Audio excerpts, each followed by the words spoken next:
The next morning, I woke up with a heavy head and a heart full of questions. The discovery of the secret tunnels and the confrontation with Baron de Montfort had left a bitter taste in my mouth. I returned to the opera, this time in broad daylight, under the curious gaze of passers-by. I asked to see the portrait of Elodie Dubois. The stage manager, visibly nervous, hesitated for a moment before handing it to me. As I examined the portrait more closely, I noticed a detail that I had missed the first time. In the background of the stage, a small silhouette seemed to be hiding behind a column. I enlarged the image and was able to make out the features of a man. Intrigued, I returned to the secret tunnels.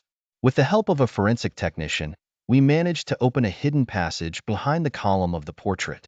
At the end of the tunnel, we found a small room, filled with documents. Among these documents, I found a diary. It belonged to Elodie Dubois. Reading it, I discovered that the dancer had a secret relationship with Baron de Montfort. But this relationship was not as idyllic as she had let on. Elodie wrote about the threats, the blackmail, the violence she was the victim of. It was obvious that Baron de Montfort was involved in Elodie's murder, but I had to find irrefutable proof. I returned to the opera, this time accompanied by a team of technicians. We searched the tunnels, the backstage, every corner of the building, and that's when we made a surprising discovery. In a forgotten closet, we found a bag full of jewelry that belonged to Elodie Dubois. Baron de Montfort had stolen his mistress's jewelry, probably to extort her.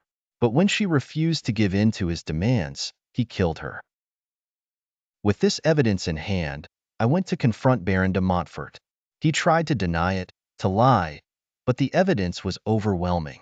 He was arrested and convicted of the murder of Elodie Dubois. The truth was finally out, but this case had left a deep scar on me. I had seen the darkness that lurked behind the glamour of the Opéra Garnier, and I knew that, somewhere, other secrets were waiting to be revealed.